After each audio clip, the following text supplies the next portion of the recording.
Guys, magandang tanghali na naman tayo guys. Dito naman tayo guys ulit. Dito sa taas ng construction worker. Yan guys, nagbabaklas sila ng mga yung siklam. Kasi gagamitin guys yung ating tubo. Doon sa pagbubuhos, doon sa dulo. Ayan, binabaklas ni Paring Pindo.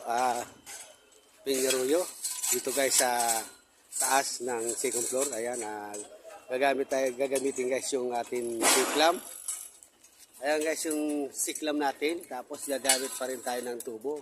Kailangan guys, kulang daw yung tubo, magbubuhos guys dun sa taas. Yan ang atin. Ayan guys, babaklasin lahat guys yung mga siklam ngayon.